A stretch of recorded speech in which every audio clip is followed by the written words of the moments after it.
Students, how are you. आप बहुत अच्छे होंगे इसी आशा के साथ ट्रिग्नोमेट्रिक इक्वेशंस में मैं पार्ट 17 के साथ आपके सामने फिर उपस्थित हूँ। हम ट्रिग्नोमेट्री का 17th पार्ट देख रहे हैं। इसमें trigonometric equations expressed in terms of 1T ratios, trigonometric ratios, यानी कि ऐसी इक्वेशन सॉल्व करना जो एक ट्रिग्नोमेट्रिक रेशियोज में चेंज की जा सके। Now today we are finding the solution of such trigonometric equations which are reducible in terms of one trigonometric ratio. देखिए, लेते हैं हम एग्जाम्पल 1। इससे जो जनरल सॉल्यूशंस हैं वो हम पिछली वीडियोज़ में डिस्कस कर चुके हैं। अगर आप नहीं देख पाए हैं तो आप हमारे इससे पिछला पार्ट देख लें, तभी आपको ये वाला पार्ट समझ में आएगा। ट्रिग्नोमेट्रिक कॉन्सेप्ट को अच्छी तरह समझने के लिए आप वीडियो को पूरा देखें, स्किप न करें। चलिए हम बात करते हैं पहले एग्जाम्पल की। Solve cos square theta minus sine theta minus 1/4 equal to 0। Now first of all you reduce this equation in one trigonometric ratio. Now this cos square can be written as 1 minus sin square theta. cos square की value होती है 1 minus sin square theta minus sin theta minus 1/4 equal to 0। अब इसको एक systems में लिख लीजिए, divide by minus theta and multiply by 4, LCM 4 ले लीजिए। पहले 4 ले लेते हैं, तो 4 minus 4 sine square theta minus 4 sine theta minus 1 equal to 0। Now you write in the systematic way of quadratic equation. पहले स्क्वायर वाली लिख लीजिए और माइनस से डिवाइड भी कर लेते हैं, तो हमें मिलेगा 4 साइन स्क्वायर थीटा, माइनस से डिवाइड कर लेते हैं 4 sine theta, 4 minus 1 that is 3, minus से डिवाइड कर लेते हैं minus 3 equal to 0। This is your trigonometric equation in a quadratic form. ये साइन थीटा की क्वाड्रेटिक फॉर्म में इक्वेशन है। तो now you factorise this equation. 3 4 जा 12, इसका मल्टीप्लाई कर दीजिए, 4 3 जा 12। Now you make the factor of 12 such that its subtraction और एडिशन बिकम्स 4। तो 6 into 2, 6 into 2 that is equal to 12, और इसका जो डिफरेंस है दैट इज 4। इसका डिफरेंस या एडिशन मिडिल टर्म आनी चाहिए, तो यहाँ डिफरेंस में आ रहा है। तो 4 sine square theta plus this 4 can be written as 6 minus 2 sine theta minus 3 equal to 0। 4 sine square theta plus 6 sine theta minus 2 sine theta minus 3 equal to 0।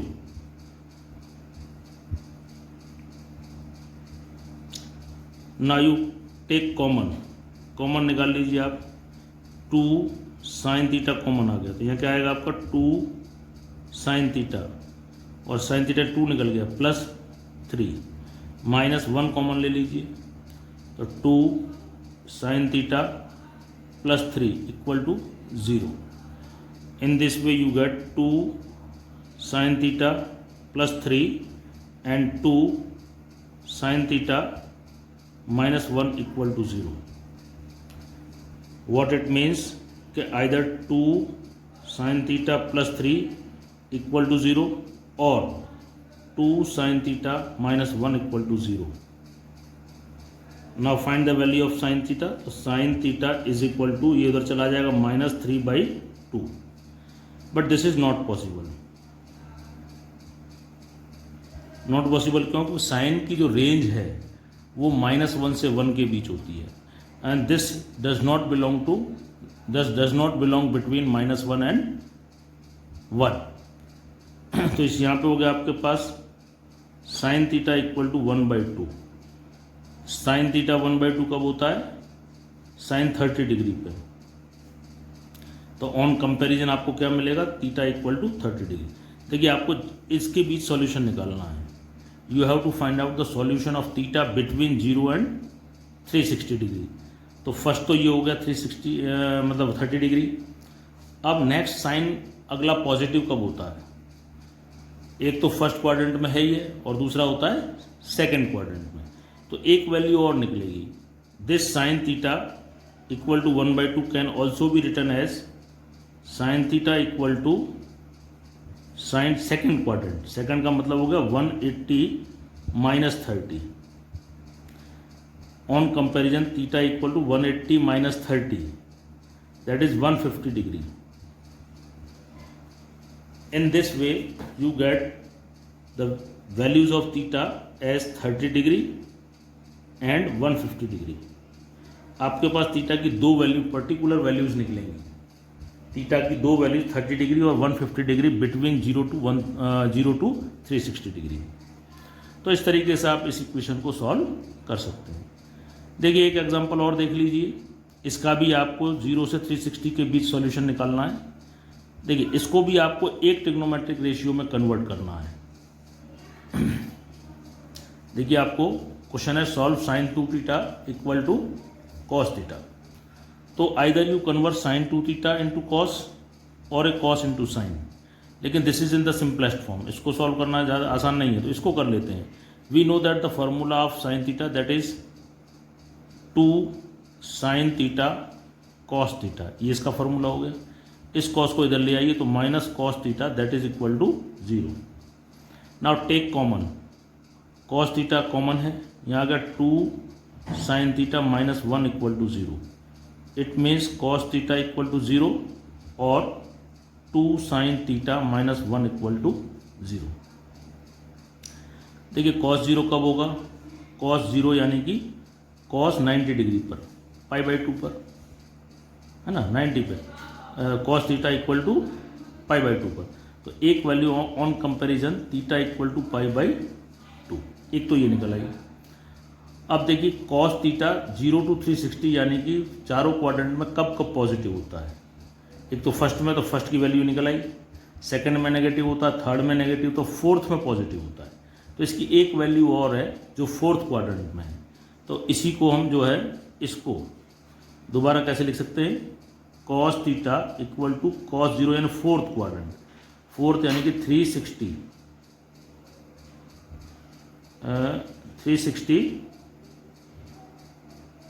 Minus 90। तो ये ऑन कंपेरिजन कितना आ जाएगा? Theta equal to 270 degree.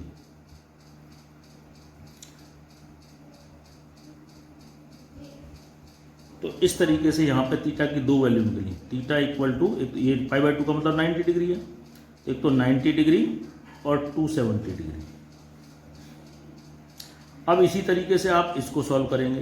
देखो इसको solve हमने यहाँ कर रखा, 2 sine theta minus 1 equal to 0 यहाँ कर लिया है पार्ट 1 में, एग्जाम्पल नंबर 1 में। तो मैं सीधा लिख दूँ, तो यहाँ थीटा की दो वैल्यू कौन कौन सी निकली? 30 और 150, यानी कि 30 डिग्री और 150 डिग्री। ये हमने सॉल्व नहीं किया, सॉल्व कहाँ कर लिया है?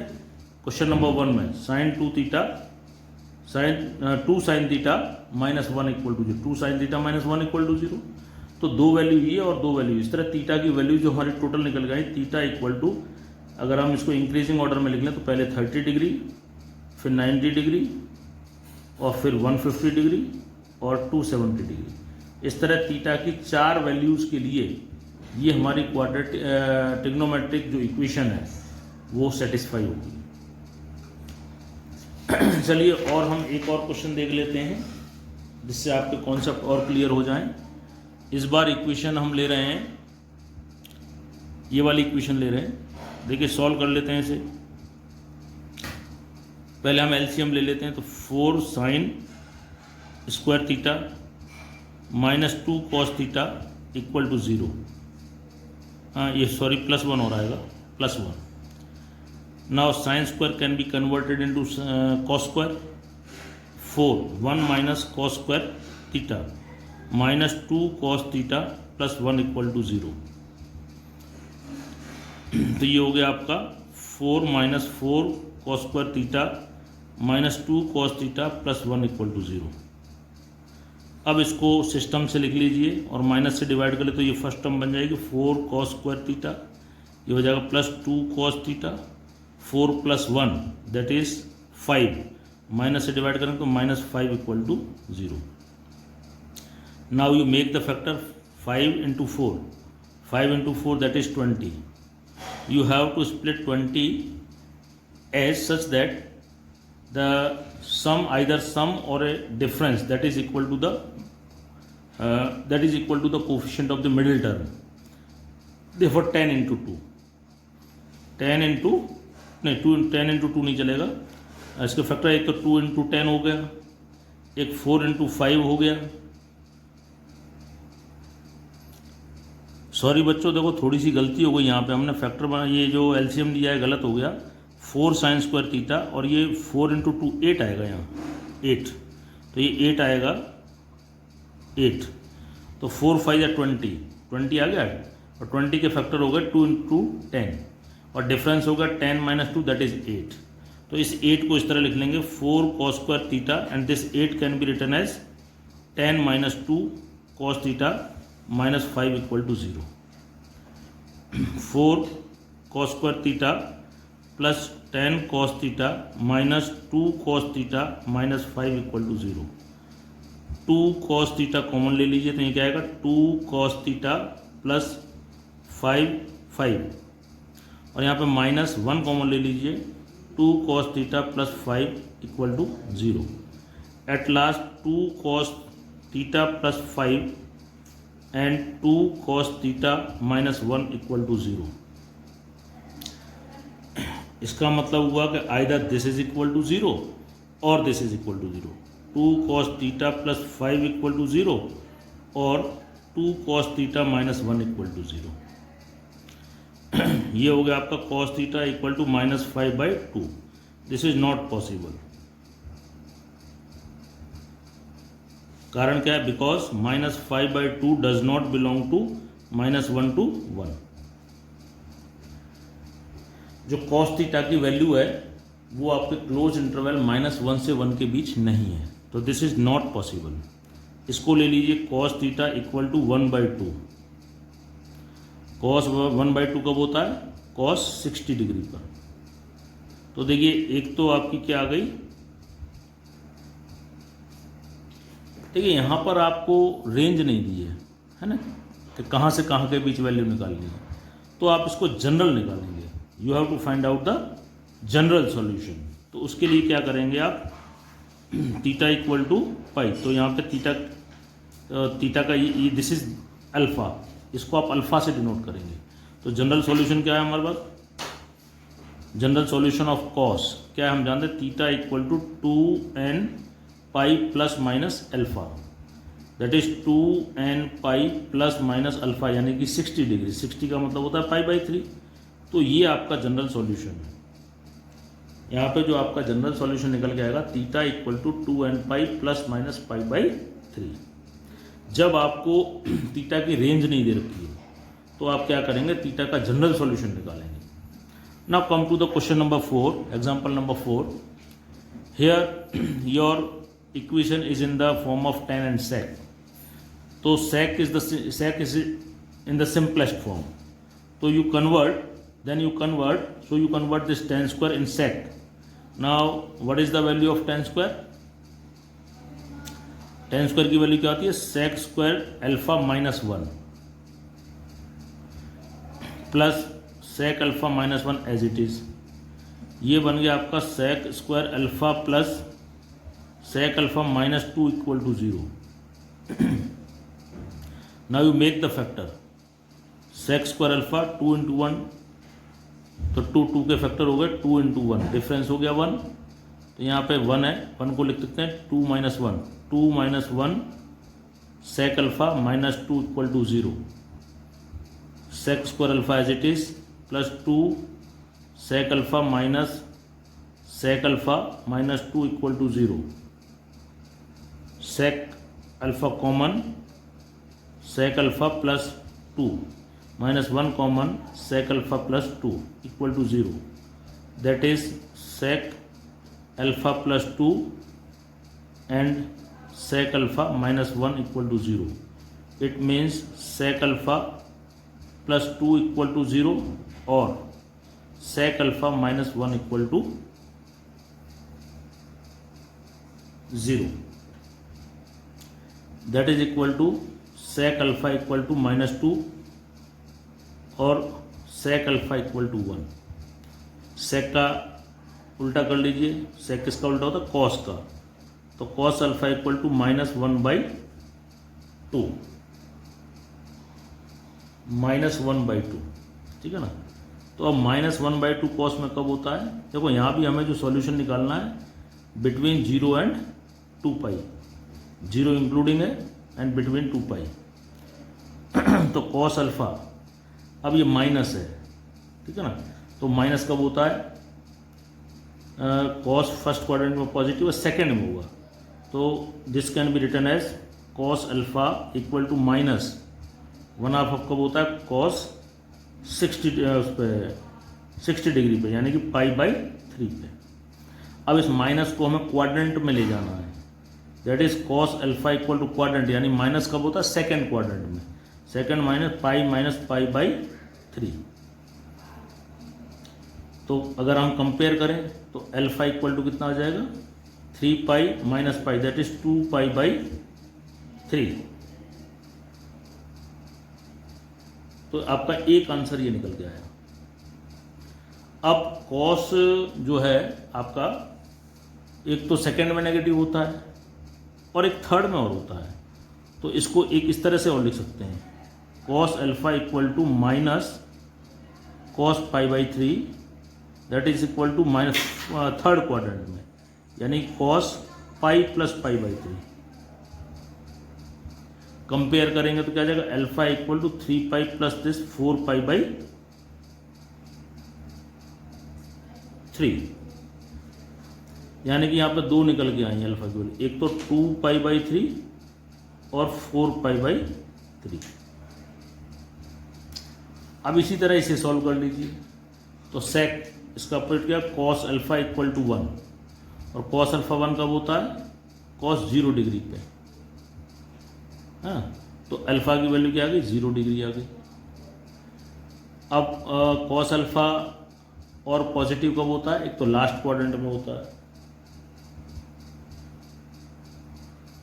तो लास्ट क्वाड्रेंट यानी कि 360, यानी कि 360, लेकिन 360 हमें लेना नहीं है, यहाँ पे जो है इक्वल नहीं है, यहाँ पे केवल लेस है। तो ये आपकी वैल्यूज आ गई, यानी कि बाई 1 एंड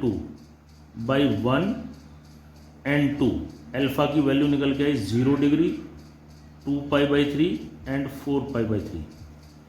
इस तरह से 3 वैल्यूज पर ये ट्रिग्नोमेट्रिक जो इक्वेशन है वो सेटिस्फाई होगी। देखिए एक क्वेश्चन और ले लेते हैं, जैसे ये आपका क्वेश्चन नंबर 5 है। यहाँ पे थीटा की वैल्यू कहाँ से कहाँ निकालनी है नहीं दिया हुआ है, इट इज़ नॉट गिवन। जब गिवन नहीं तो आपको कौन सा सॉल्यूशन निकालना है? जनरल सॉल्यूशन निकालना है। नहीं कहा हो, थीटा का रेंज ना दे रखी हो, तो आपको जनरल सॉल्यूशन निकालना है। तो ये 10² थीटा माइनस मल्टीप्लाई कर लीजिए, और ये -√3 10 थीटा प्लस √3 इक्वल टू 0। इसमें से आप 10 थीटा कॉमन ले लीजिए, तो 10 थीटा -1। इसमें से आपको -√3 कॉमन ले लीजिए, 10 theta -1 equal to 0। 10 theta -1 and 10 theta -√3 equal to 0। It means 10 theta -1 equal to 0 और 10 theta -√3 equal to 0। It means 10 theta equal to 1 और 10 theta equal to √3। General solution निकालना है, इसका मतलब 10 theta equal to 10 pi. 10 theta √3 कब होता है? 10 60 degree, यानी कि π/3। तो इसका जनरल सॉल्यूशन क्या होगा? जनरल सॉल्यूशन क्या होता है 10 का? हम जानते हैं theta equal to n pi plus alpha. तो ये आपका अल्फ़ा है, ये यहाँ पर अल्फ़ा है। तो theta equal to n pi plus pi, तो इसका निकल आया, और theta equal to n pi plus pi by, नहीं सॉरी यहाँ पे पाई नहीं आएगा, π/4 आएगा। 1 कब होता है? 10π/4, तो ये 4 आएगा आंसर, और 10π/3। इस तरीके से आपके थीटा के 2 आंसर्स निकलेंगे। तो प्यारे बच्चों, आज का टॉपिक आपको अच्छा लगा होगा, इन्फॉर्मेशन अच्छी लगी होगी, ऐसी मैं आशा करता हूँ। आप अगर अच्छा लगा है तो आप इस चैनल को लाइक करें, शेयर करें, अधिक से अधिक अपने फ्रेंड्स को भेजें, और अगली इन्फॉर्मेशन के साथ मैं फिर मिलूँगा। नमस्कार, धन्यवाद।